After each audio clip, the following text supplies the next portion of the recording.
आपकी television screen पे मैं हूं आपका दोस्त मुदस्सिर याकूब, 7 से 8 मुदस्सिर याकूब के साथ एएनए न्यूज वादे कश्मीर की सबसे ज्यादा देखे जाने वाली टीवी न्यूज चैनल। मैं मुदस्सिर याकूब आज कुछ अहम सवालात को लेकर आपके सामने फिर रूबरू, और आज के प्रोग्राम में उन लोगों के बारे में बात होगी जिन्हें कभी अच्छी तरह सुना नहीं गया।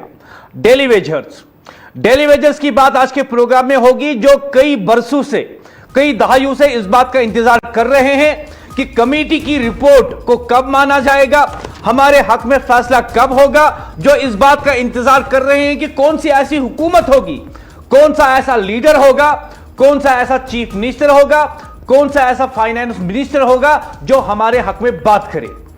आज हम इन्हीं डेली वेजर्स की बात करेंगे, क्योंकि आज के दौर में, आज की तारीख में यह मसला इसलिए अहम है क्योंकि 2 फरवरी 2026 से असेंबली का सेशन शुरू होने वाला है। हम जानते हैं कि असेंबली में चीखो पकार होगी, तकारीर होंगे, एतराजात होंगे, इन डेलीवेजर्स की बात भी की जाएगी। लेकिन सबसे अहम मसला है कि क्या असेंबली के अंदर जो 2 फरवरी 2026 से जम्मू में होने वाली हैं, क्या वहां पे सिर्फ हमदर्दी दिखाई जाएगी या कोई फैसला भी किया जाएगा।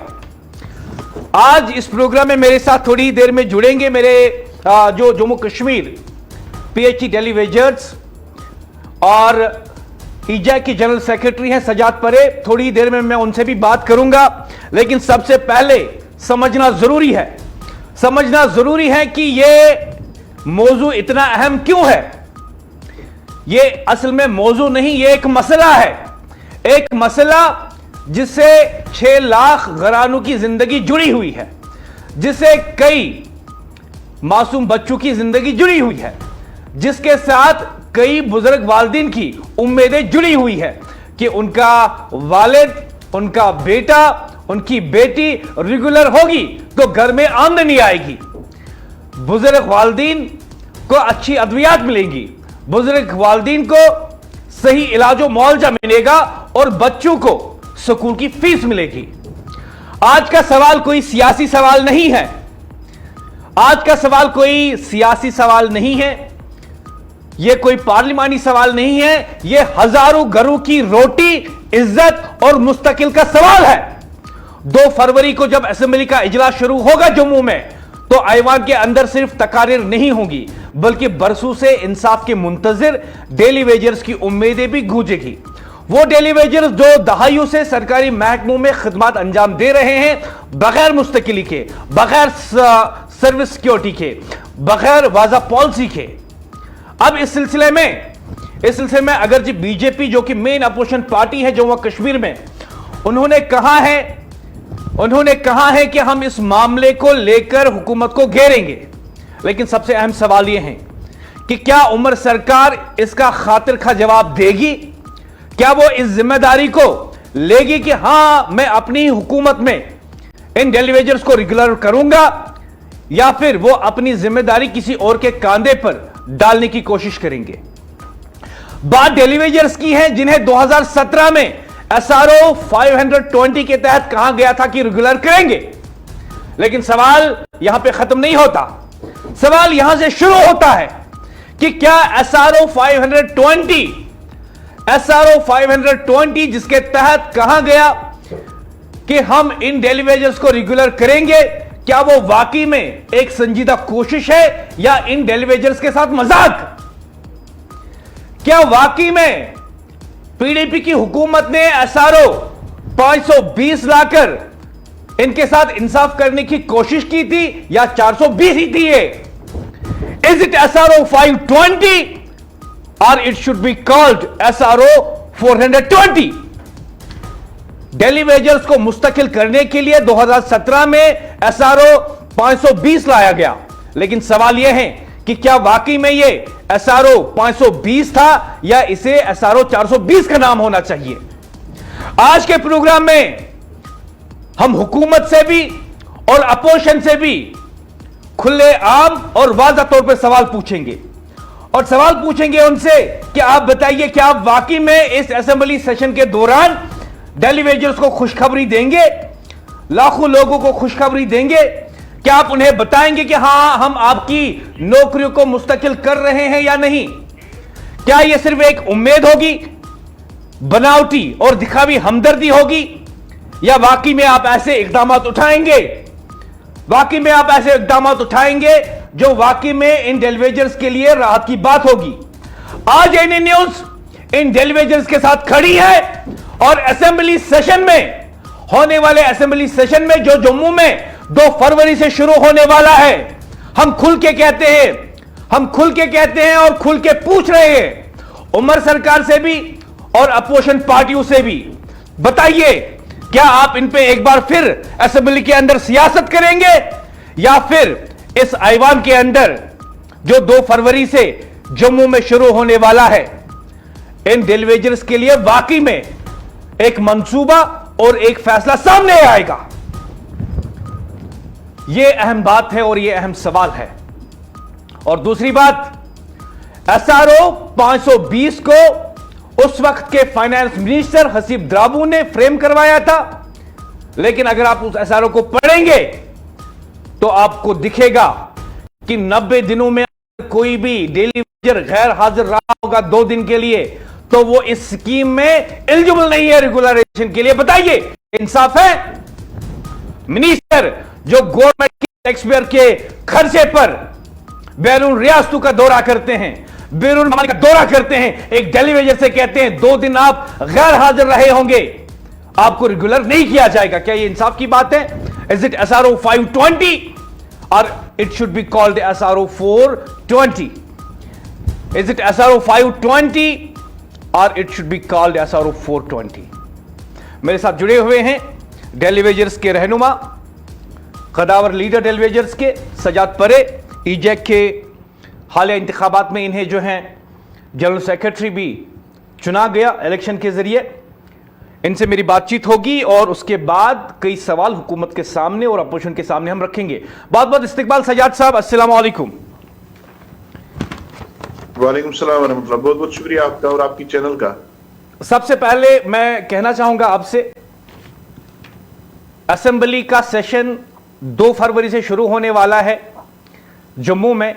डेलीवेजर्स को क्या कोई उम्मीद है कि इस सेशन में सिर्फ हमदर्दी दिखाई जाएगी या फैसला होगा? देखिए मुदस्सिर साहब, असल में मामला यह है कि 11 मार्च 2025 को जो 2 कमेटियां बनाई गई थी जी। एक कमेटी आरजी मुलाजमीन की मुस्तकिली का लाहेअमल मुनक्कद करने के लिए रोड मैप तैयार करने के लिए बनाई गई थी चीफ सेक्रेटरी साहब की सरबराही में, और कमेटी यहाँ के जो हमारे ऑनरेबल मेंबरान असेंबली है या साहिब का मेंबरान असेंबली ऑनरेबल मिनिस्टर्स है या काउंसिल ऑफ मिनिस्टर्स है, तो उनकी तनख्वाह में और उनके पेंशन में इजाफे के लिए बनाई गई थी, और उस इजाफे के लिए उनसे रिपोर्ट पेश करने के लिए कहा गया था। तो बहरहाल जो 2 कमेटियां बनाई गई, उन कमेटियों में से एक कमेटी का तो रिपोर्ट आ गया जो इनकी अपनी कमेटी थी और ऑनरेबल मेंबर्स की कमेटी, उसमें तो तनख्वाह का मुतालबा ये किया गया कि इनकी तनख्वाह दुगनी कर दी जाए। और हेलो जी जी, मैं सुन रहा हूं जी, आवाज आ रही है मेरी? जी बिल्कुल साफ आ रही है, बताइए। उसमें दुगनी तनख्वाह करने का मुतालबा किया गया है ऑनरेबल मेंबर्स की, यानी कि 3,01,000 तनख्वाह करने का मुतालबा किया गया है। और दूसरा जो उनका पेंशन है और जो साहब का एमएलएज है उनकी पेंशन 1,00,000 कुछ हजार करने का मुतालबा किया गया है। इसी तरीके से स्पीकर साहब की तनख्वाह बढ़ाने का मुतालबा किया गया है। इसी तरीके से एक सिफारिश ये भी की गई है कि चीफ मिनिस्टर साहब और काउंसिल ऑफ मिनिस्टर्स की जो तनख्वाह है 3,00,000 से बढ़ाकर कुछ और कर दी जाए, और जो बाकी मुराद है वो भी दे दिए जाए। तो उस हवाले से जो पिछला सेशन रहा असेंबली का, उसमें तो उसकी उस रिपोर्ट को पेश किया गया, लेकिन हमें पूरी उम्मीद थी उस असेंबली सेशन में हमारा रिपोर्ट भी पेश किया जाएगा, लेकिन उस रिपोर्ट को पेश नहीं किया गया। उसके बाद जब वजीर आला साहब से यहाँ के सहाफियों ने सवाल किया कि ये इंसानी मामला है, समाजी मामला है, इस इंसानी और समाजी मामले के हवाले और मैं आपको याद दिला दूं कि सबसे पहले तब भी ये मसला एएनएन न्यूज़ ने उठाया था जी। तो उस कमेटी का क्या हुआ? तो उन्होंने ये कहा कि मैं आपके सामने इस रिपोर्ट को पेश नहीं कर सकता हूं क्योंकि ये हाउस का अमानत है और इसको हम हाउस में ही पेश करेंगे। और उन्होंने ये भी उस वक्त 11 मार्च 2025 को वादा किया था कि on the floor of house उन्होंने ये कहा था कि आने वाले बजट सेशन में हम इनको खुशखबरी सुनाएंगे। इसी तरीके से अगर हम देखेंगे आज का जो काउंसिल ऑफ मिनिस्टर्स है उसमें बहुत सारे ऐसे उजरा भी है, सीनियर कदावर लीडर्स हैं नेशनल कॉन्फ्रेंस के, वो ये दावा कर रहे हैं कि साल 2026 और 27 इनके लिए खुशखबरी का साल होगा। तो हम पूरी उम्मीद है कि इस बजट सेशन में जो कुछ हम मुतालबा कर रहे हैं, कोई आसमान के तारे हम इनसे नहीं मांग रहे कि कोई नाजायज मुतालबा हम इनसे नहीं कर रहे हैं। हमारा जो मुतालबा है वो जेन्युइन है, जायज है, तस्लीम शुदा मुतालबा है। इस मुतालबे के हवाले से इन्होंने कई बार कमेटियां, कमीशन तश्कील दी, उन कमेटियों ने और कमीशन ने ये मुतालबा जो है इंसानी और समाजी मामला करार दिया है। हम आज इसको एक बार फिर इस मुतालबे को, जो हमारा रेगुलराइजेशन का मुतालबा है, हमारा सीधा और साफ मुतालबा यही है कि हमें रेगुलराइजेशन दे दी जाए। रेगुलराइजेशन से कम कोई हल हमें काबिल कबूल नहीं है। हमें आज के बजट सेशन में इसके लिए रकम मुख्तस की जाए और ऐलान किया जाए और एसआरओ को इशू किया। अच्छा, जैसे कि हम जानते हैं कि आज ही ये एक स्टेटमेंट आया था, जो मेन अपोजिशन पार्टी है बीजेपी, विक्रम रंधावा ने यह स्टेटमेंट दिया था कि हुकूमत को हम अवामी मसाइल पे घेरेंगे, और उन्होंने कहा था कि डेली वेजर्स का मसला जो है उस पर खास फोकस रहेगा। आपको उम्मीद है कि हस्ब इख्तिलाफ पार्टियां जो है हुकूमत को आपके मसले पे घेरेंगी और एक डेडलाइन मुकर्रर हो, इसके लिए कोशिश की जा सकती है? देखिए यहाँ पे जी देखिए मुदस्सिर साहब, जितनी यहाँ पे जिम्मेदार हिज़्ब इख्तिदार के लोग हैं, उतनी ही जिम्मेदार यहाँ पे हिज़्ब इख्तिलाफ के लोग भी है। जब कमेटी बनानी थी तो उस वक्त कमेटी का मुतालबा करने वाला यहाँ का वजीर आला honourable chief minister of Jammu and Kashmir mister Omar Abdullah साहब, वो मुतालबा करने वाले थे। और उस मुतालबे को एंडोर्स करने वाले, उस मुतालबे को सपोर्ट करने वाले यहाँ के हिज़्ब इख्तिदार के लोग हैं, लीडर ऑफ अपोजिशन। और उस मुतालबे पर अपनी मुहर सबत करने वाला यहाँ का ऑनरेबल स्पीकर जनाब तरीम राथिर साहब। लेकिन जब ये डेली वेजर्स की बात आ जाती है, जब इनके साथ इंसाफ की बात आ जाती है, तो मेंबरान असेंबली को यह कहा जाता है आपकी बात आ गई, आप खामोश बैठिएगा, कोई बात नहीं, सरकार इसको देख रही है। इस हवाले से हिज़्ब इख्तिदार के एक एमएलए साहब ने भी बिल लाई थी, उसको आश्वासन दिया गया था, उसको यकीन दहानी दी गई थी, इनके साथ इंसाफ किया जाएगा। हम सरकार से पूछना चाहते हैं वो इंसाफ कब होगा, उस इंसाफ की डेट क्या है, उस इंसाफ का तारीख क्या है, क्या वो इसी सदी में होगा कि कोई और सदी मुकर्रर की जाएगी, क्या कोई और नई सरकार उसके लिए होगी? इसी सरकार ने साल 2009 में जो आज के ऑनरेबल स्पीकर साहब हैं अब्दुल रहीम राथिर साहब, उनकी सरबराही में एक कमेटी का शूट की थी, कैबिनेट सब कमेटी। उसके सामने 3 इश्यूज थे। एक तो एनहांसमेंट ऑफ रिटायरमेंट एज का मामला था 58 to 60, उस पर तो उन्होंने अपने सिफारिशात दिए तो वो मसला हल हो गया।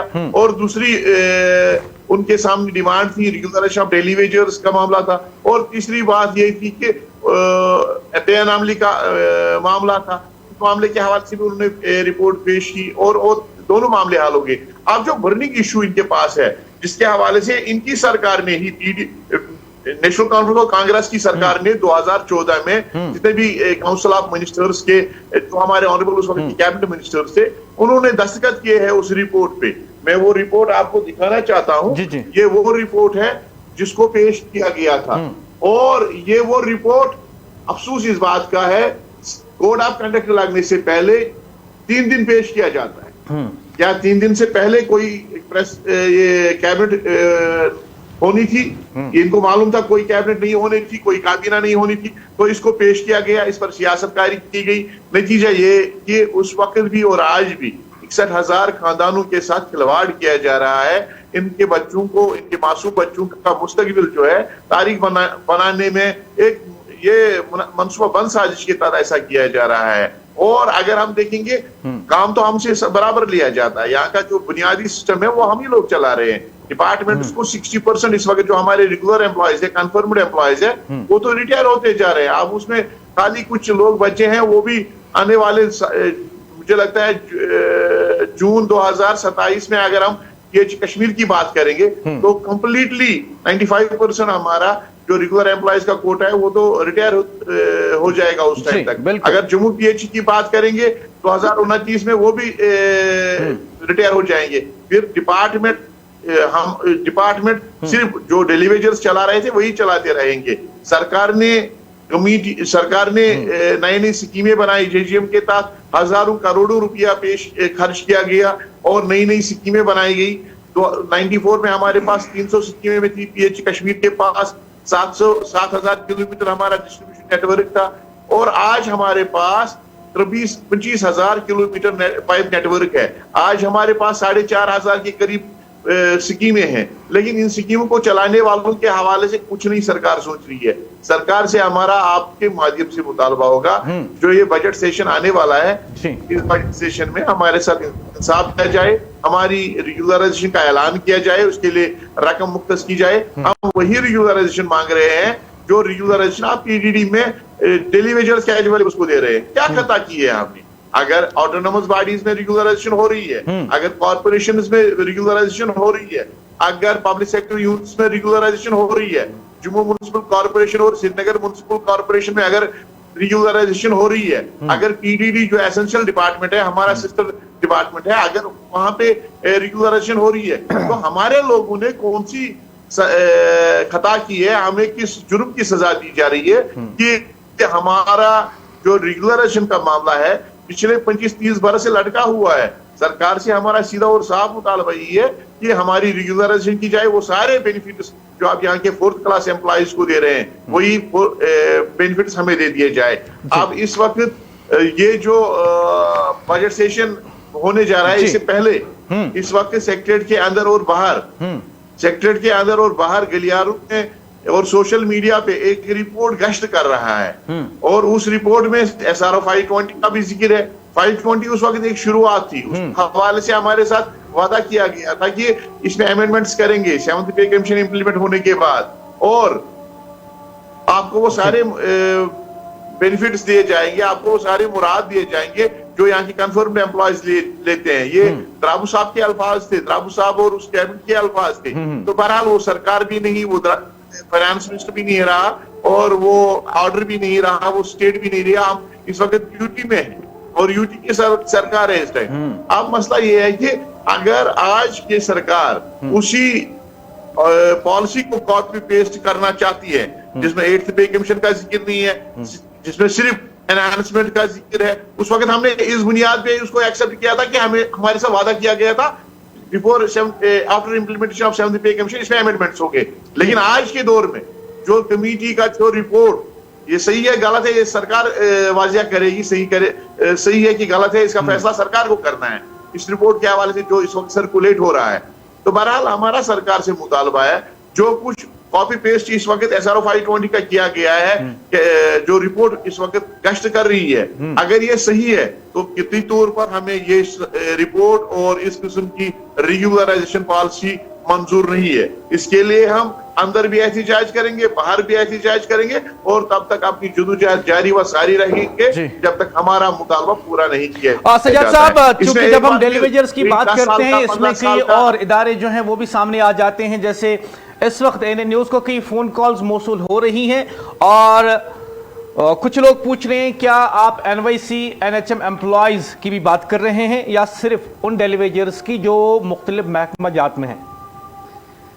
जी देखिए, यहाँ पे जो आर्जी मुलाजिम है, जी यहाँ पे आर्जी मुलाजिम 2-3 अकसाम है। एक तो हमारा लैंड ओनर भाई, जिसने अपनी जमीन दी, अपना सरमाया दे दिया सरकार को, लाखों की जमीन दे दी है। एक दूसरा वो जिन्होंने अपनी जिंदगी दे दी है, जिंदगी का कीमती टाइम, प्राइम टाइम सरकार को दे दिया है, जवानी का टाइम सरकार को दे दिया। अब वो बुढ़ापे को पहुंच गए हैं, अब सरकार उनके साथ अभी भी इंसाफ नहीं कर रही है, ये सरकार के लिए शर्म की बात है। और तीसरा वो हमारे NYC भाई जो भी आर्जी मुलाजिम है, और इसके अलावा जो सेंटर स्पॉन्सर्ड स्कीम्स के तहत लोग लगे हैं, जिनका फैसला दिल्ली की सरकार को, मरकज की सरकार को करना है, उनका इसके साथ जोड़ना मुनासिब नहीं है। हम सिर्फ उन लोगों का मुतालबा कर रहे हैं जो रियासती सतह पर, जो यहाँ पे मुख्तलिफ डिपार्टमेंट्स के अंदर, कॉर्पोरेशंस के अंदर, ऑटोनोमस बॉडीज के अंदर काम कर रहे हैं, जिनका फैसला का इख्तियार यहाँ की सरकार को है, यहाँ की लेफ्टिनेंट गवर्नर साहब को है, उसका हम मुतालबा कर रहे हैं। सज्जाद साहब, आप मेरे साथ लाइन पे बने रहेंगे, आपसे कुछ मजीद बातें होंगी, क्योंकि आने वाले असेंबली सेशन में आपकी उम्मीदें, आपकी अपील और आपकी तवक्कात, क्योंकि मैं सिर्फ जब आपसे बात कर रहा हूं, ये असल में सिर्फ डेली वेजर्स का मसला नहीं है, ये उनके अफराज खाना का मसला है, उनके बच्चों के मुस्तकबिल का मसला है। और मैं अच्छी तरह जानता हूं कि बहुत सारे ऐसे डेली वेजर्स जिनके बच्चों को स्कूल से निकाल दिया गया क्योंकि वो अपने बच्चों की फीस अदा नहीं कर पाते हैं। बहुत सारे ऐसे डेलीवेजर्स के बुजुर्ग वालिदैन जिनको अच्छा इलाज मुआवजा नहीं मिल पाता क्योंकि उनके डेलीवेजर बच्चे उन्हें अच्छे डॉक्टर और अच्छी अद्वियात फराहम नहीं कर पाते।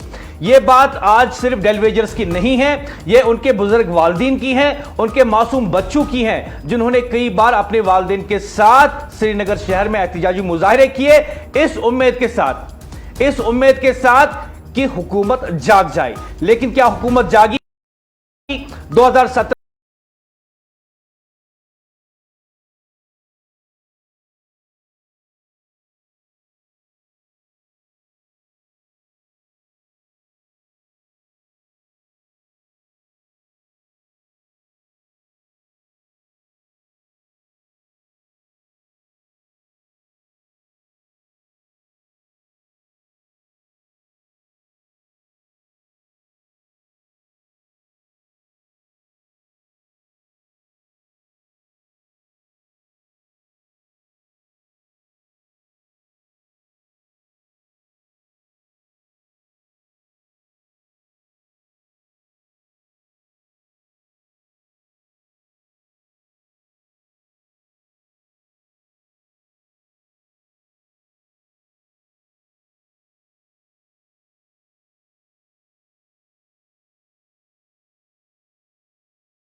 जरूरी का ऑर्डर, ना हर माह की अदायगी का मुकम्मल रिकॉर्ड, वो मुसलसल सर्विस कैसे साबित करेगा?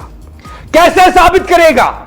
अगर महकमे ने खुद तनख्वाह रोकी, अगर खुद ब्रेक डाला, तो सजा मजदूर को क्यों? और फिर 17 मार्च 2015 की कट ऑफ तारीख इसमें रखी गई है। यह तारीख क्यों चुनी गई? जो इसके बाद लगे वो क्या काम मेहनत करते हैं? क्या वो सरकारी दफातर नहीं चलाते? अगर हुकूमत को इनकी जरूरत थी तो आज हक देने में हिचकिचाहट क्यों है? उनसे काम क्यों ले रहे हैं? और बरसों लेती रहेगी और फिर कहेंगे आप अहल नहीं। यह कौन सा इंसाफ है?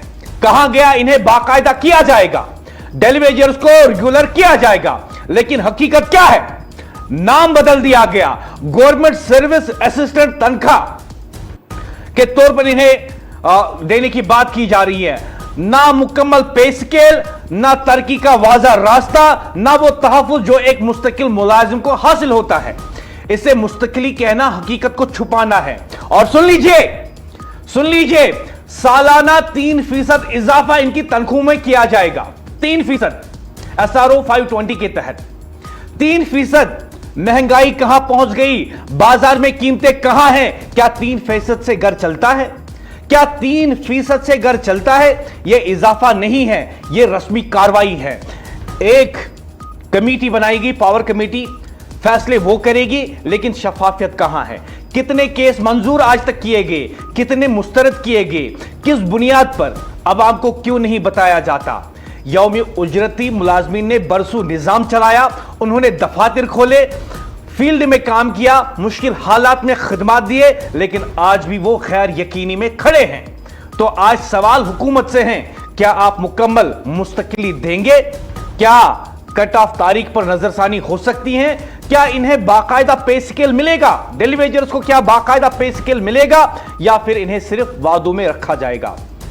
इस वक्त जम्मू कश्मीर सुन रहा है, मुलाजमीन सुन रहे हैं, डेलीवेजर सुन रहे हैं, और हुकूमत को आने वाले असेंबली सेशन में इनकी उम्मीद जगानी होगी और एक डेडलाइन, एक वाज़ा डेडलाइन, टाइमलाइन बतानी होगी जम्मू कश्मीर के लोगों को कि हां जी हम इन्हें मुस्तकिल कर रहे हैं, इतने अरसे में कर रहे हैं। और यह भी बताइए कि अगर आपने SRO 520, जैसे कि मुझे एएनएन न्यूज की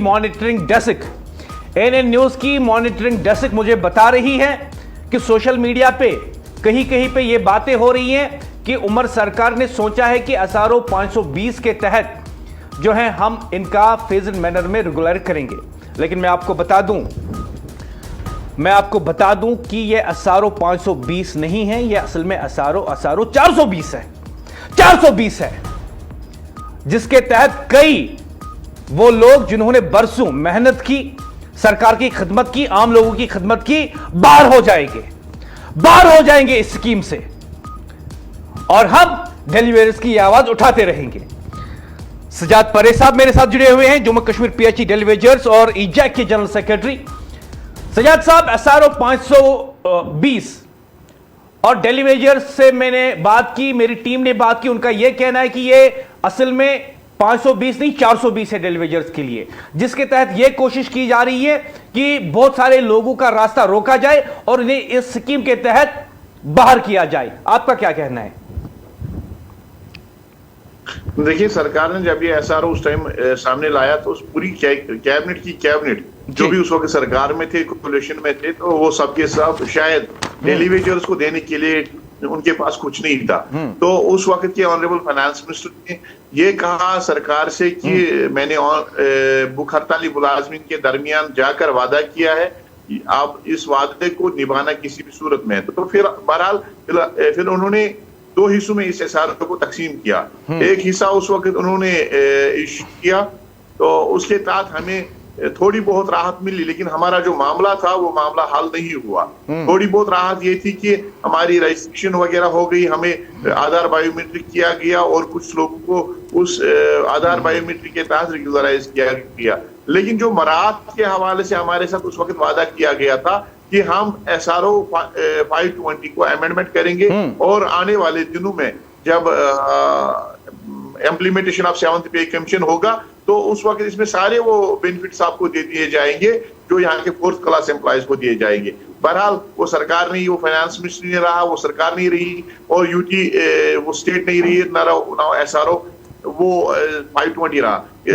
अब मसला इस वक्त ये है कि अब जो सरकार ने हमारे साथ वादा किया है 11 मार्च 2025 को, जो ऑनरेबल सीएम साहब ने वादा किया है ऑन द फ्लोर हाउस, उस वादे को अमली जामा पहनाने की जरूरत है। रेगुलर सिंपल अल्फाज में हमारा मुतालबा है रेगुलराइजेशन की जाए।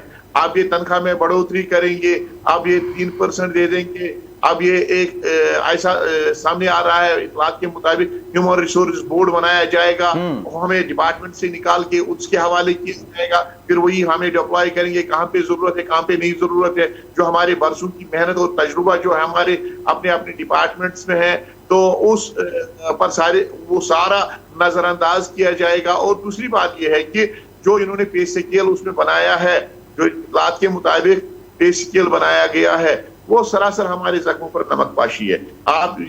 आपका सवाल होगा जख्मों पर नमक पाशी क्यों है? हमारे जो कन्फर्म्ड एम्प्लॉयज हैं जिनके शाना बशाना हम काम कर रहे हैं, हमारे ड्यूटी आवर्स और उनके ड्यूटी आवर्स सेम है, रेस्पॉन्सिबिलिटीज सेम है, नेचर ऑफ वर्क सेम है, प्लेस ऑफ पोस्टिंग सेम है, हमारे जो डीटीओज है एचओडीज है वो सेम है, हमारा जो डिपार्टमेंट है वो सेम है, और इंसान वो भी है और इंसान हम भी है। पेट उनके पास भी है, हमारे पास भी पेट है, बीमार वो भी हो जाते हैं, हम भी बीमार हो जाते हैं, उनके पास भी बुजुर्ग वालिदैन है, हमारे पास भी बुजुर्ग वालिदैन है। और मसला ये है कि तफावत एक जगह है, सब कुछ हमारा एक जैसा है, लेकिन तफावत एक जगह है कि वही काम करने के लिए उनको सरकार 8th पे कमीशन के तहत 80,000 से 1 लाख रुपए दे देगी।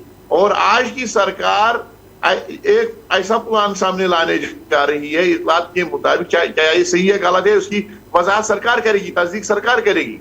वो ये कह रही है कि इनको रिटायरमेंट के वक्त 26,000 रुपए लेने। एक एमएलए ये कह रहा है कि मेरा घर 5 लाख रुपए से नहीं चल रहा है, बिल्कुल 3 लाख में उसके घर का गुजारा नहीं होता है, मेरे को 5 लाख रुपए दे दिए जाए। आपने देखा होगा लास्ट असेंबली सेशन में ये बातें सामने आ गई। अगर एक असेंबली मेंबर का जिसका सब कुछ फ्री है, उसकी तनख्वाह, उसकी जो बिजली, उसकी जो ये है फोन के लिए जो बिल बनाई गई है, जो उसके लिए फोन की बिल है वो 30,000 रुपए है, और एक आरजी मुलाजिम को आप रिटायरमेंट के वक्त 10,000, 15,000, 18,000, 20,000 रुपए दे दोगे, ये कहाँ का इंसाफ है? ये सरासर जुल्म है, नाइंसाफी है, ये हमारे जख्मों पर नमक पाशी है। तो सरकार से हमारा मुतालबा है, हम तो फिरिश्ते नहीं है, हमारे पास भी बुजुर्ग वालिदैन है। जिंदगी भर इस चीज का अफसोस रहेगा एक शख्स को जिसके पास बुजुर्ग वालिदैन है कि वो उनकी खदमत नहीं कर पाएगा, उनका इलाज मुआवजा सही तरीके से नहीं कर पाएगा, क्योंकि उसका जेब खाली होगा, उसकी तनख्वाह उतनी नहीं है कि वो समाज के साथ जिंदगी बसर करे, 2 वक्त की रोटी का इंतजाम करे, बच्चों की फीस अदा करे, वो इस समाज के साथ लेन देन करे, इस समाज के जो खुशी या गम है उसमें शामिल हो सके, और फिर अपने बच्चों की जो स्कूली फीस है आज के दौर में महंगाई जब आसमान को छू रही है उसमें वो सारे खर्चात बर्दाश्त करे। तो मेरे कहने का मतलब ये है, सरकार क्या तवक्का रखती है? क्या हम हमारे पास पेट नहीं है क्या? हम रिश्ते हैं, हम खाते पीते हैं, हमारे मुश्किलात है, हमारे लोग। सजाद साहब आप मेरे साथ बने रहेंगे और मेरी टीम जो है आपको पर अगर वो इस मामले को समाजी और इंसानी मामला करार दे रही है। सजाद साहब तो आप कुछ अहम नुकात जो है वो उठा रहे हैं, आप बहुत अच्छे और अहम नुकात उठा रहे हैं, क्योंकि आप जो है इस वक्त लाखों लोगों की तर्जुमानी कर रहे हैं और मैं चाहूंगा कि आप कंटिन्यू मुझसे बात करें। मेरी टीम जो है आपको फिर से राब्ता कर रही है ताकि आप मेरे इस प्रोग्राम में बने रहें। और मैं आपको बता दूं ख्वातीन और हजरात, आज हम डेली वेजर्स की बात कर रहे हैं, वो डेली वेजर जो अपना हक मांगते हैं, कोई भीख नहीं मांगते और उनका तकाजा बिल्कुल सही है और वाज़ा है। और मैं पूछना चाहूंगा हुकूमत से भी और हज़बी इख्तिलाफ पार्टियों से भी, क्या आप आने वाले असेंबली सेशन में जो जम्मू में 2 फरवरी से शुरू होने वाला है, बताइए क्या आप इंसाफ करेंगे इन डेलीवेजर्स के साथ? क्या आप इंसाफ करेंगे? जम्मू कश्मीर के लोग देख रहे हैं और उन्हें इंतजार है कि आप अपनी सियासत का रुख किस तरफ मोड़ेंगे, सिर्फ बयानी हमदर्दी की तरफ या एक फैसला आप जरूर सुनाएंगे? आज सवाल जज्बात का नहीं, इंसाफ का है। और इंसाफ आधा नहीं होता, इंसाफ पूरा होना चाहिए। अगर हुकूमत ने इन डेलीवेजर से काम लिया तो हक भी पूरा देना होगा। यह रेगुलराइजेशन नहीं, यह रीपैकेजिंग है। जब आप SRO 520 के तहत कहते हैं कि इनको रेगुलराइज किया जाएगा, यह रीपैकेजिंग है। मसला वही का वही है। नाम बदल देने से किस्मत नहीं बदलती। जब मजदूर के पास कागज नहीं तो क्या कसूर भी इसी का है? महकमा ब्रेक दे, तनख्वाह रोके और सजा मजदूर को मिले। यह कौन सा कानून है? जो कल सिस्टम चला रहे थे वो आज सिस्टम पर बोझ नहीं बन सकते। जब वो अपने हक की बात करेंगे, रेगुलराइजेशन की बात करेंगे, तो वो सिस्टम पर बोझ नहीं है, बल्कि वो सिस्टम का काम चला रहे हैं। पिछले 20 सालों से 25 सालों से ये डेलीवेजर महकमे जात को चला रहे हैं। हुकूमत ने नई स्कीमें खोली, हुकूमत ने नए प्रोजेक्ट्स लाए और मुस्तकिल मुलाजमिन की तादाद 40%, 60% यही रेगुलर। और 2027 तक आपके रेगुलर एम्प्लॉयज की तादाद 10% रहने वाली है।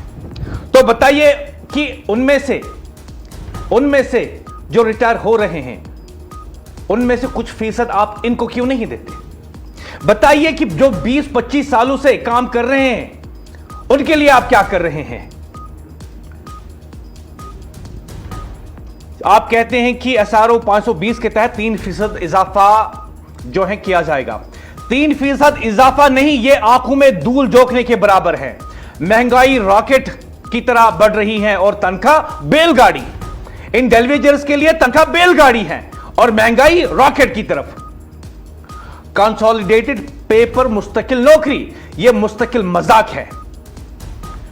एम्पावर्ड कमेटी अगर इतनी ताकतवर है तो इसके फैसले नजर क्यों नहीं आते? शफाफियत ना हो तो इंसाफ सिर्फ फाइलों में होता है, जिंदगी में नहीं।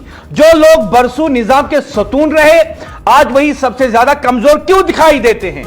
हुकूमत से आज एक ही सवाल, वादा कब कानून बनेगा? ये मुलाजमिन खैरात नहीं मांग रहे हैं, अपना हक मांग रहे हैं। अगर ये इंसाफ नहीं हुआ तो बहुत बड़ी नाइंसाफी होगी।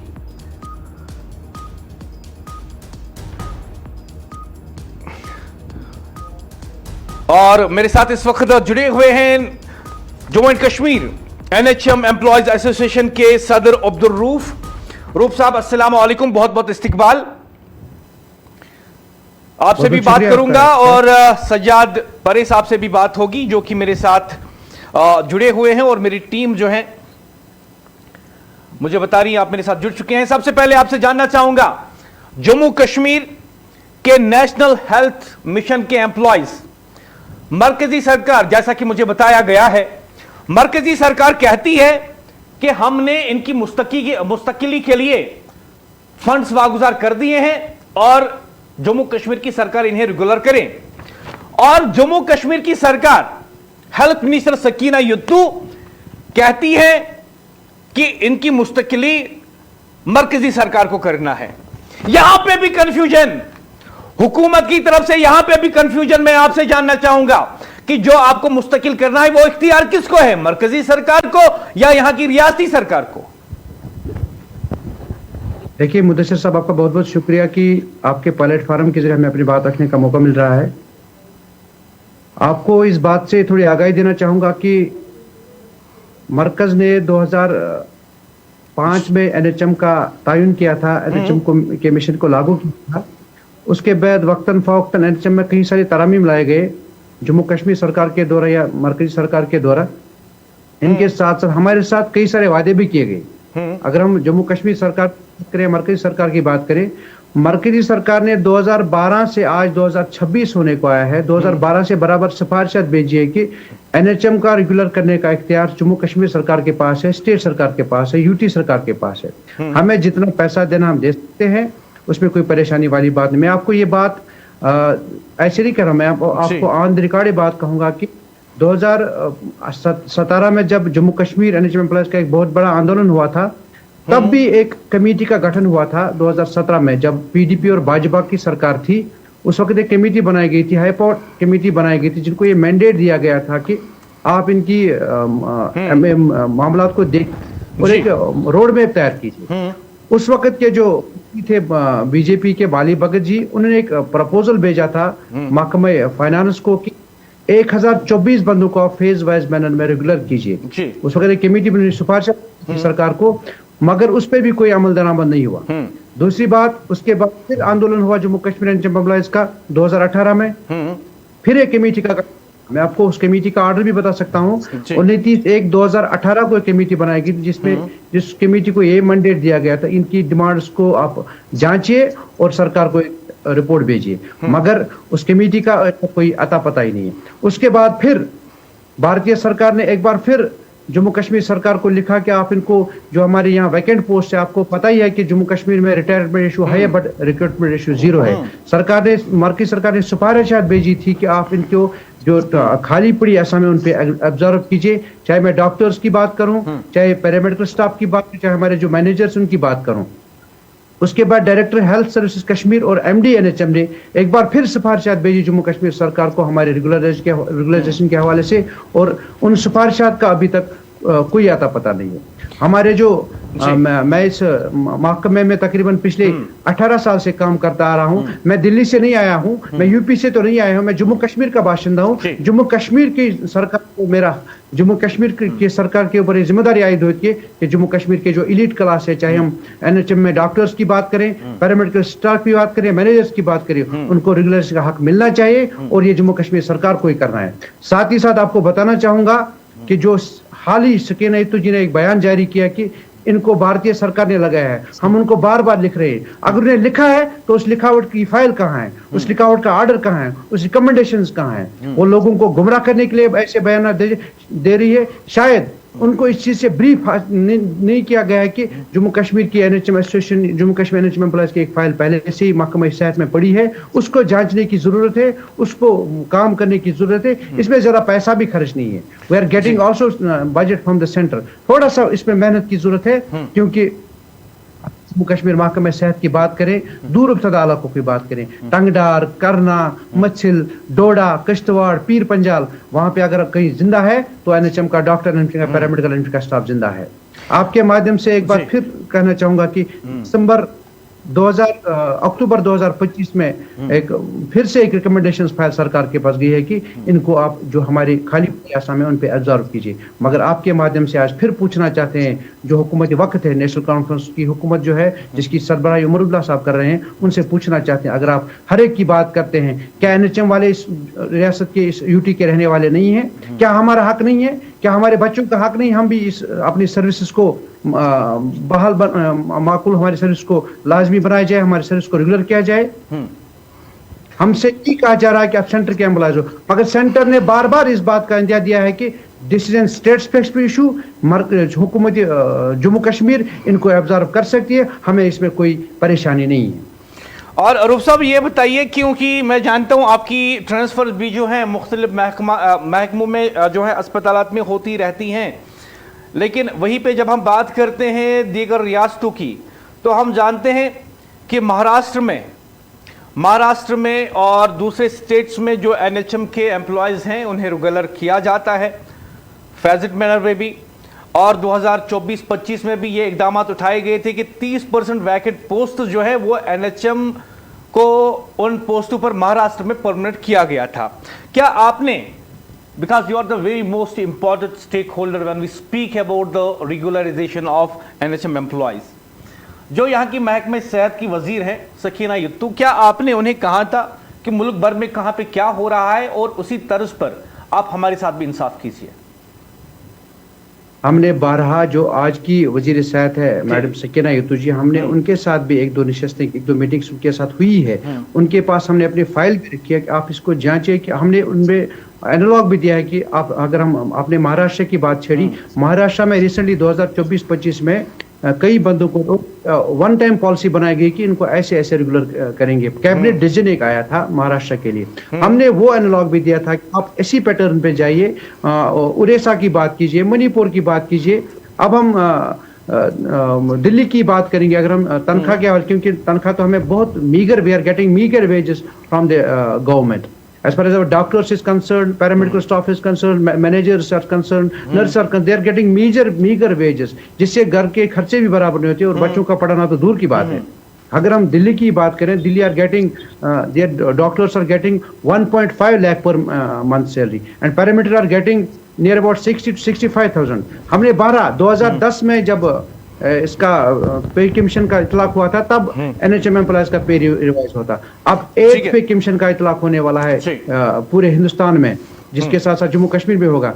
हमने सरकार से ये भी मुतालबा है कि हमारी सैलरी को भी बढ़ाया जाए। आज तक कोई पे रिविजन नहीं हुआ है। आपके माध्यम से ये भी सरकार के साथ बात रखेंगे कि अगर आप पे रिविजन कर रहे हो, जो हमारे कंट्रैक्चुअल एम्प्लॉयज है NHM के, क्या उनके साथ इंसाफ नहीं होना चाहिए? क्या उनको उस जिम्मे में नहीं लाना जाना चाहिए? और हमारी बात हम दोबारा अपनी आवाज उठाई है और इंशाल्लाह उठाते रहेंगे जब तक न NHM का जो एलीट क्लास है, पढ़ा लिखा तबका है, इनकी सर्विस को बहाल नहीं बनाए। ठीक है अब्दुल रऊफ, मुझे ज्वाइन करने के लिए बहुत बहुत शुक्रिया। आप हैं Jammu and Kashmir national health mission employees association के सदर या स्पोक्स पर्सन मुझे बताया गया है। बहुत बहुत शुक्रिया मुझे ज्वाइन करने के लिए। और सजाद साहब मेरे साथ जुड़े हुए हैं। सजाद साहब, आज हम एक अहम मसले पे बात कर रहे हैं और कोशिश कर रहे हैं कि आपकी आवाज़, जिसे कई दहाइयों से सुना नहीं गया, आज हुकूमत तक पहुंच जाए।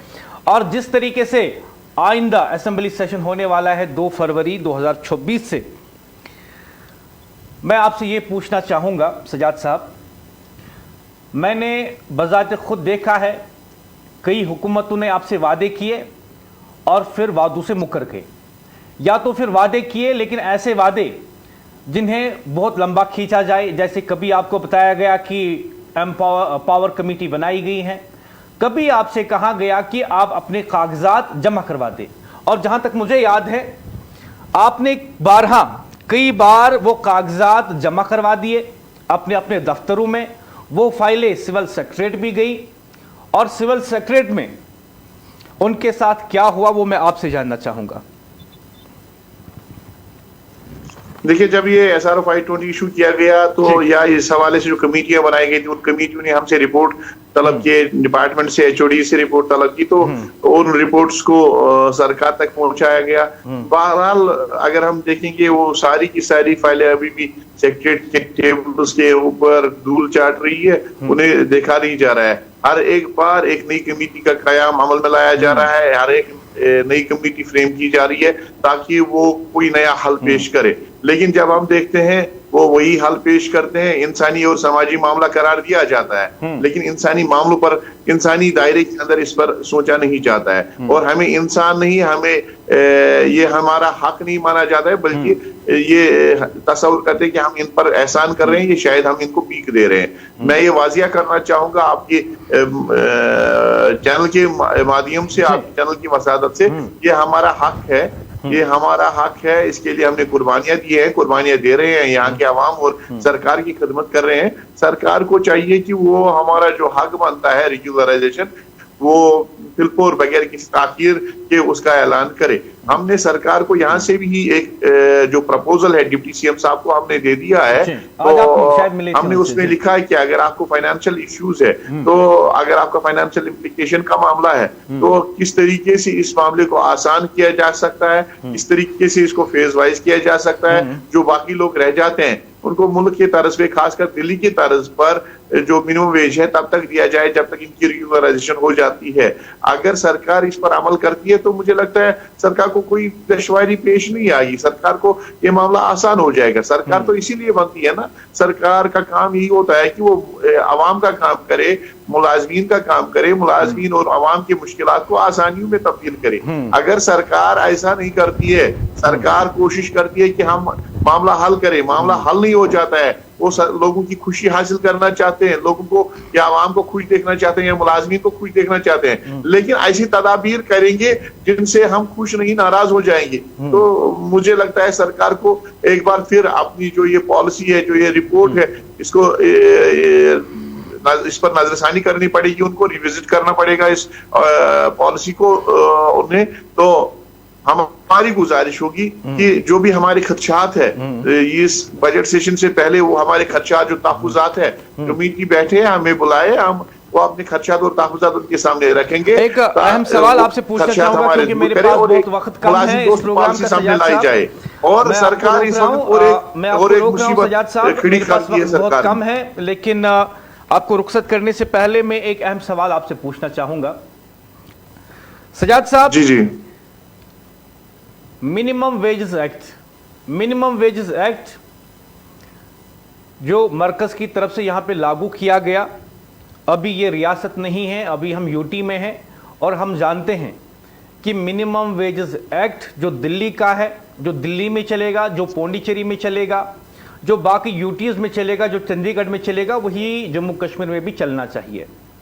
मुझे ये बताइए कि जो मिनिमम वेजेस एक्ट है, जिसे 5 अगस्त 2019 के बाद यहां पे डायरेक्टली लागू किया गया, क्या उसका फायदा आपको मिला? मुदस्सिर साहब, शेर कश्मीर शेख मोहम्मद अब्दुल्ला साहब ने यहाँ पे बेकार को दूर किया था, उस लानत को इस रियासत से दफा किया था, लेकिन इनके जो पोते हैं जनाब मोहम्मद उमर अब्दुल्ला साहब, इनसे हमारी यही तवक्का थी कि ये कैजुअलाइजेशन के नाम पे, कैजुअल लेबर्स के नाम पे जो हमसे बेकार लिया जा रहा है, उस बेकार को यहाँ से दफा करेंगे और अपनी जो दादा की जो रिवायत है और रीत है उसको जिंदा रखेंगे। बहरहाल अगर आज देखेंगे कि सरकारी महकमों के अंदर हमारे से टेलीविजन के नाम पर, कैजुअल लेबर के नाम पर बेकार लिया जाता है, हम बॉन्डेड लेबर्स तस्वुर किए जाते हैं, जो पूरे मुल्क में अफसोस तो इस बात का है कि यहाँ पे एक नारा बीजेपी ने यह भी लगाया था कि एक विधान, एक प्रधान, एक निशान। अगर पूरे मुल्क में एक कानून लागू है, दिल्ली में एक कानून लागू है, वही कानून लद्दाख में भी लागू है, बाकी स्टेट्स और यूटीज में लागू है, तो जम्मू कश्मीर का बदनसीब खिता और यहाँ का बदनसीब मुलाजिम ऐसा है कि इस पर वो उस चीज का इतलाक नहीं किया जाता है, उस कानून का इतलाक नहीं किया जाता है, हमें बराबर जिंदा रहने का हक नहीं दिया जा रहा है। जो कानून ने मुतयन किया है, जो कॉन्स्टिट्यूशन ऑफ इंडिया ने हमें हक दिया है, जो कॉन्स्टिट्यूशन ऑफ इंडिया ने मिनिमम वेज एक्ट 1948 बनाया है, उसके तहत हमें वेजेस नहीं दी जा रही है। अफसोस इस बात का है कि जो 7th पे कमीशन 2018 में जब उसका इतलाक 2018 में उन्होंने इस बात का ऐलान किया था कि एक आरजी मुलाजिम का मिनिमम वेज 2018 में इसकी सिफारिश उन्होंने की थी कि 18,000 होना चाहिए। आज तो 2025 है, आज तो 26,000 27,000 होना चाहिए बाजार की कीमतों को मद्देनजर रखते हुए। लेकिन अफसोस इस बात का है कि ना 18,000 है, ना 26,000 है, ना 20,000 है, ना 10,000 है, ना 15,000 है, बल्कि अफसोस के साथ कहना पड़ता है, शर्म आती है ये कहते हुए कि सरकार के लिए शर्म है। सरकार को इस हवाले से सोचना पड़ेगा कि वो एक आरजी मुलाजिम को, वो एक एम्बुलेंस ड्राइवर को, वो एक इस कड़ाके की ठंड में अपनी जान की परवाह किए बगैर बिजली के खंभे पर आपकी तरसीली लाइन को मरम्मत करने वाले, आपके घर तक पानी का पीने का पानी पहुंचाने वाले, हॉस्पिटल में काम करने वाले, बाकी महकमों में काम करने वाले को 2500 से 9000 रुपए दे रहे हैं। शर्म है इस सरकार के लिए जो इस पर गौर खोज नहीं कर रही है, जिनको ये दिखाई नहीं दे रहा है कि इनके पास भी पेट है। अगर उनका गुजारा 5 लाख में नहीं हो सकता है तो एक आरजी मुलाजिम के से आप क्या तवक्का रख सकते हो? उससे घर का गुजारा 2500 से या 9000 में उसके घर का चूल्हा जलेगा। सरकार को इस बारे में सोचना चाहिए। खासकर हमारी अपील होगी honourable prime minister of India से। उन्होंने 5 अगस्त 2019 के बाद ये ऐलान किया था कि यहाँ पे मिनिमम वेज एक्ट का इतलाक होगा। ऑनरेबल होम मिनिस्टर साहब ने ऐलान किया था मेगा रैली में जम्मू में, यहाँ पे मिनिमम वेज एक्ट का इतलाक होगा। न मिनिमम वेज एक्ट कहीं नजर आ रहा है, न मिनिमम वेज एक्ट की कहीं रेट नजर आ रही है। दिल्ली में एक है, लद्दाख जो कल तक हमारा एक हिस्सा था इस सरकार रियासत का, उनकी एक रेट है, वहां पे आप 45,000 रुपए तक दे रहे हो और यहाँ पे 2500 से 9000 रुपए दे रहे हैं। और अफसोस तो इस बात का है कि आधे लोगों को वो भी रोका गया है। इख्तिदार के नशे में चूर कुछ अफसरान ऐसे भी है जिन्होंने हमारे आरजी मुलाजमीन को ये कहा अभी कमेटी का रिपोर्ट नहीं आया, अभी सरकार ने फैसला नहीं किया कि क्या करना है क्या नहीं करना है। 60 वर्ष की उम्र को पहुंच गए, अभी इनके पास कोई ऐसा कानून नहीं है, इसको हम निकालेंगे। तो यहाँ के कुछ अफसरान इख्तियार के नशे में चूर जो 2-2 हाथों से खजानी आमरा को लूट रहे हैं, चूना लगा रहे हैं, उस वक्त वो कानून नहीं देख रहे हैं, उस वक्त वो बाकी चीजें नहीं देख रहे हैं। तो जब आरजी मुलाजिम की बात आती है, इनको बाहर का रास्ता दिखाया जाता है, वो भी 20-25 वर्ष के बाद, और खाली हाथ घर को भेजा जा रहा है। ये जब ये खाली हाथ घर को जाते हैं, एक रेगुलर एम्प्लॉय जब रिटायरमेंट के वक्त घर जाता है तो उसके घर में शादी होती है, उसके घर में उस वक्त शादी ये ना खुशी का माहौल होता है। तो जब हमारा आरजी मुलाजिम घर को जाता है तो उस वक्त उसके घर में मातम होता है। आप मेरे साथ बने रहेंगे, आपने कुछ अहम नुक्कात, कुछ अहम बातें लोगों के सामने रखी हैं इस प्रोग्राम के जरिए, और मैं आपको बता दूं, this is very shameful, this is very shameful while we see that the legislators want to increment in their salaries। जहां पे हम देखते हैं कि कानून साज असेंबली में बैठने वाले लोग, ये एमएलए चाहते हैं कि हर माह उन्हें 5 लाख रुपए तनख्वाह मिले, जहां पे चीफ मिनिस्टर और अपोजिशन के एमएलए भी चाहते हैं कि हर माह उन्हें 5 लाख रुपए तनख्वाह मिले। लेकिन एक डेलीवेजर को जो काम करता है सुबह से लेकर शाम तक, उसे 9,000 रुपए देना भी इन्हें गवारा नहीं। This is shameful, this is shameful. और मैं कहना चाहूंगा, मैं सीधे मुखातिब हूं हुकूमत से, उमर सरकार से, कि अगर आप वाकई में लोगों के मसले हल करना चाहते हैं, अगर आप वाकई में वजीर आला इसलिए बने हैं ताकि यहां के जवानों को, नौजवानों को इंसाफ मिले, तो मुस्तकिली की बात आप करेंगे ही करेंगे। लेकिन इस असेंबली सेशन में एक बिल पास कीजिए जिसमें आप गारंटी दें इन डेलीवेजर्स को, गारंटी दें कि आपको तनख्वाह मिलेगी मिनिमम वेजेस एक्ट के हिसाब से, मिनिमम वेजेस एक्ट के हिसाब से आपको तनख्वाह मिलेगी, ताकि ये गरीब, ये डेलीवेजर, ये नौजवान अपने घर को चला सके, अपने बच्चों की स्कूल की फीस अदा कर सके, अपने बुजुर्ग वालिदीन की खिदमत करते हुए उन्हें एक अच्छे अस्पताल में ले जाए, एक अच्छे डॉक्टर के पास ले जाए और उनके लिए अद्वियात भी खरीद सके। मैं कहना चाहूंगा 2 टोक अल्फाज में, अगर आपकी नीयत साफ है, अगर आपका इरादा है लोगों की खिदमत का, तो यह बिल पास कर दीजिए इस असेंबली सेशन में कि डेलीवेजरों को मिनिमम वेज एक्ट के हिसाब से तनख्वाह मिलेगी और उन्हें मिलनी भी चाहिए। अगर नहीं कर सकते आप, अगर आप कहेंगे सरकारी खजाना खाली है, अगर आप कहेंगे सरकार के पास पैसे नहीं है, तो बताइए नई स्कॉर्पियो गाड़ी कौन से खजाने से आपने लाई? तो बताइए जो आप एमएलए को कहते हैं कि 5-5 लाख तनख्वाह मिलेगी, वो कौन से खजाने से आएगी? ये बताइए कि जो आप और आपके मिनिस्टर्स कैवलकेट का इस्तेमाल करते हैं, पेट्रोल का इस्तेमाल करते हैं, सरकारी खर्चे पे बड़े बड़े होटलों में ठहरते हैं, और हाल ही में आप मुंबई से भी लौटे टूरिज्म को प्रमोशन करने के हवाले से, उस पे पैसे जो खर्च हो रहे हैं वो कौन से खजाने से आते हैं? कौन से खजाने से आते हैं? उसी खजाने से इन डेली वेजर्स को आप मिनिमम वेजेस एक्ट के हिसाब से तनख्वाह दे दीजिए, अगर आप सच्चे हैं। इस पे कोई सियासत नहीं होनी चाहिए। आज हम एक ऐसे मसले पे बात कर रहे हैं जो सिर्फ सियासी नारा नहीं बल्कि हजारों खानदानों की सांसों से जुड़ा हुआ सवाल है। डेली वेजर्स का सवाल 2 फरवरी से असेंबली का इजलास शुरू होगा।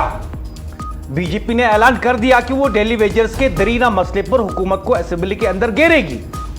सवाल यह है, आखिर कब तक ये मजदूर, ये मेहनतकश, ये सरकारी महकमों में बरसों से पसीना बहाने वाले लोग आरजी कहलाएंगे और आरजी कहलाकर अपनी जिंदगी गुजारेंगे? ये वो लोग हैं जो 20-20, 25-25 साल से काम कर रहे हैं। बिजली के खंभों पर चढ़ने वाले लोग, सड़क बनाने वाले लोग, पीएचई की पाइपलाइन बिछाने वाले लोग, पीएचई की बड़ी बड़ी स्कीमें चलाने वाले लोग, दफातर में खदमात अंजाम देने वाले लोग। और ये वो यही लोग हैं, ये वही लोग हैं जिनके बारे में आप अखबारात में पढ़ते हैं और टीवी चैनल्स पे देखते हैं कि आज एक आरजी मुलाजिम एसटी लाइन संभालते संभालते लुक़्मे अजल बन गया। ये वही लोग हैं जिनके बारे में आप पढ़ते हैं कि 6 फुट बर्फबारी होगी देहात में, लेकिन वहां पे पानी को यही लोग रेस्टोर करते हैं। ये वही लोग हैं जिनके बारे में सरकार आपको कहती है कि हमने रातों रात सड़कों से बर्फ हटा दी। ये वही लोग हैं जो बहुत बड़ी बर्फबारी में आपके इलाके में आते हैं और वहां से आपके लिए सड़कें साफ कर देते हैं, बर्फ हटाते हैं ताकि आप अस्पताल जा सके, ताकि आप अपने काम पे जा सके। ये वही लोग हैं जो आपके घर तक पीने का साफ पानी कनेक्टिविटी के जरिए पहुंचाते हैं। ये वही लोग हैं जिन्होंने 2014 के तबाहकुन सैलाब में अपना घर बार छोड़ा, लेकिन सरकार के लिए, लोगों के लिए निकले घर से ताकि वो आम लोगों की खिदमत कर सके। और तनख्वाह 9,000, मुलाजमत उसकी कोई गारंटी नहीं। आज वो मुलाजिम है, क्या कल होंगे? कोई गारंटी नहीं। क्या वो कल अपने बच्चों की फीस स्कूल में दे पाएंगे? उसकी कोई गारंटी नहीं। क्या इन्हें कोई सोशल सिक्योरिटी मिलेगी? उसकी कोई गारंटी नहीं। लेकिन हम कहना चाहेंगे, वाज़ा तौर पे कहना चाहेंगे, इनको मुस्तकिल करना है, उसमें कोई शक नहीं। और जब तक आप वो काम करें, आने वाले असेंबली सेशन में हुकूमत और हिज़्ब इख्तिलाफ पार्टियां दोनों मिलकर तय कर लें कि हम इन्हें मिनिमम वेजेस एक्ट के तहत तनख्वाह देंगे।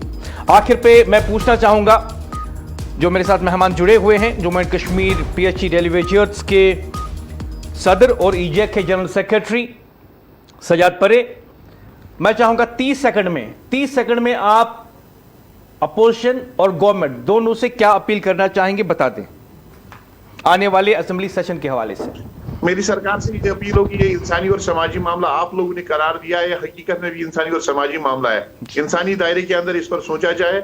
जो कुछ हमने मुतालबा किया है मिनिमम वेज एक्ट का, जो पूरे मुल्क में जिसका इतलाक है, वो यहाँ पे भी लागू किया जाए। और जो लोग रेगुलराइजेशन की उम्र, जो लोग रेगुलराइजेशन का हक रखते हैं, जिन्होंने अपना टाइम पीरियड दे दिया है, उनके हक में सीधी और साफ जो रेगुलराइजेशन है, 4th क्लास एम्प्लॉयज को जो आप बेनिफिट्स दे रहे हैं, सेम वही जो न्यूली एम्प्लॉयड आप पोस्ट दे रहे हैं, जिन पोस्ट्स के अगेंस्ट वो काम कर रहे हैं, उन पोस्ट्स के अगेंस्ट उनको रेगुलराइज किया जाए, ताकि वो अपनी जिंदगी आराम से बसर कर सके, इज्जत की जिंदगी बसर कर सके और उनको जिंदा रहने का हक फराहम किया जाए। सजाद साहब, बहुत बहुत शुक्रिया एएनएन न्यूज ज्वाइन करने के लिए, और आने वाले दिनों में आपसे फिर बातचीत होगी क्योंकि असेंबली का सेशन होने वाला है और हम चाहते हैं कि आपकी जो मांग है वो हम हुकूमत के सामने रखें। आज हमने सवाल उठाया और सवाल अभी खड़ा है। यह बहस किसी फाइल, किसी नोटिफिकेशन या किसी कमेटी की नहीं है। यह हजारों घरों के चूल्हों की सवाल है, हजारों बच्चों के मुस्तकबिल का सवाल है। जिन लोगों ने बरसों निजाम को अपने कंधों पर उठाकर चलाया, इन्हें आज भी आरजी कहकर टाल दिया जाता है। नाम बदल दिए गए, हकीकत नहीं बदली। मुखलिसाना और ताजगी से भरपूर कमल मसाले, वादी का दर्जे अव्वल और अपना ब्रांड। ये सिर्फ मसालों तक ही महदूद नहीं, या तो साफ कह दीजिए कि ये लोग मुस्तकिल नहीं होंगे, या फिर हिम्मत कीजिए और इन्हें पूरा हक दे दीजिए, क्योंकि याद रखिए अधूरा इंसाफ इंसाफ नहीं होता। और जो रियासत अपने मेहनत कश को गैर यकीनी में रखती हैं, वो खुद भी गैर यकीनी का शिकार हो जाती हैं। ये सवाल हम छोड़ कर जा रहे हैं आपके ज़मीर पर। हम भी देख रहे हैं, ये मुल्क भी देख रहा है, जम्मू कश्मीर की आवाम भी देख रही है। मैं मुदस्सिर याकूब बहुत जल्द मिलूंगा आपसे एक और नई सवाल के साथ, इस उम्मीद के साथ कि आने वाले असेंबली सेशन में इन डेलीवेजर्स के साथ इंसाफ होगा, इनके वालदीन, इनके अफराद खाना, इनके मासूम बच्चों के साथ इंसाफ होगा।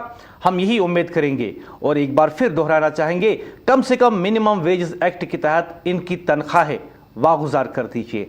मैं मुदस्सिर याकूब, ANN न्यूज़ वादी कश्मीर की सबसे ज़्यादा देखे जाने वाली टीवी न्यूज़ चैनल। बहुत जल्द मिलूंगा आपसे एक और नए सवाल के साथ। ANN न्यूज़ वादी कश्मीर की पहली और वाहिद अपनी टीवी न्यूज़ चैनल। खुदा हाफिज़।